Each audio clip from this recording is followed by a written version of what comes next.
On Monday, health officials in Texas finalized new rules requiring all medical facilities to bury or cremate fetal remains.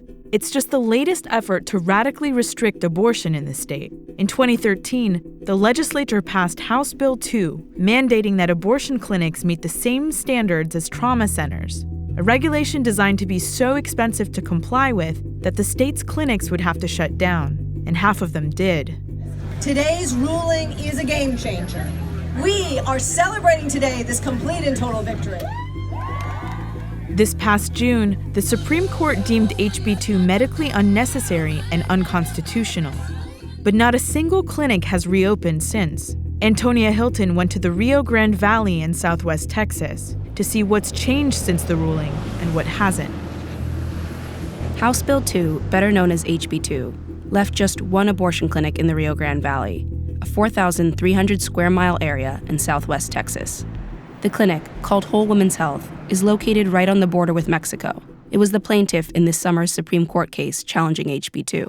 For so long, we felt as providers so alone, and to see all of you here come bear witness how we bring our case to the Supreme Court is just unbelievable. Andrea Ferrigno is the vice president of Whole Women's Health. Her uncle founded the clinic in McAllen in 1974. It was forced to close in March of 2014, before the U.S. District Court in Austin issued a special injunction so the Valley would have at least one abortion clinic. Are there any memories that stand out to you from that period of closure? That time frame was so difficult. I do recall a woman that I spoke to on the phone. She was calling to, she needed an appointment, and I told her we weren't able to see her. And here in McAllen because our clinic was closed. And then she just said, "What about, if I tell you what I have in my kitchen cabinet or under the sink, and you can tell me what I can take or what I can do to have an abortion?" The Supreme Court's verdict was heralded as a victory, but it's not a victory for everyone. HB 2 already shut down half of the abortion clinics in Texas. And for many women, it costs too much to drive to McAllen, or it's hard to get time off work, or women are afraid to go through Border Patrol's checkpoints, located on both major routes to the clinic. It's a vastly Hispanic population, a lot of people of color and immigrant families that are often struggling with accessing healthcare and understanding how to navigate that process. People are still very confused about what's going on with abortion. We still see patients come in thinking that abortion is illegal because there's been so much confusion about clinics being open, clinics being closed. Staff and volunteers say that the Supreme Court ruling has emboldened anti-abortion protesters. There are more people in the parking lot, harassing patients as they try to enter Whole Women's Health. We have a lot of people come walk around our clinic and pretend to be employees of Whole Women's Health and misguide patients, give them erroneous information. Hi there. What are you guys doing here this morning? We're just here to give out pamphlets.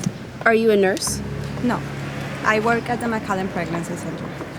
Okay. Yes. I'm curious, your scrubs give the impression that you're a nurse. Yeah, but we don't have, it's not a medical thing. No, we're not a medical thing. Okay. Both of these women, who didn't want to share their names, are affiliated with the McAllen Pregnancy Center, located 2 blocks east of Whole Women's Health. It's an anti-abortion clinic that offers free sonograms and religious counseling. And every day, it sends people to join the crowds waiting outside of Whole Women's Health. Clinic escorts have begun documenting their interactions. Why are you here? Please, I beg you. We talked about this. We prayed about this. Leave her alone? She already said no? Sometimes you see certain protesters and well, today is going to be a hard day. Sofia Pena is a clinic escort and former patient at Whole Women's Health. She helps provide transportation to the clinic for those who need it, and also escorts patients across the parking lot and to the door, which she says is often the hardest part. Can you describe what it's like from the moment a patient steps outside of their car and tries to make it back here? It's a race for the anti-choicers to get there before we do. Most of the time we try to coordinate it to where one person runs to the door, clicks the buzzer so that by the time they get there, they're inside and it's like a clean shot into the clinic. We've had instances where the protesters are sticking their cell phones underneath the umbrellas that we have. There's an impression that when the Supreme Court makes a decision, there's a decisive victory and things change. But it seems that in some ways, the barriers to many of the women in this area had almost nothing to do with some of the things in that law. People who didn't have access before HB2, they don't have access post HB2 regardless of its passing. It's not a victory necessarily for everybody, and we know that.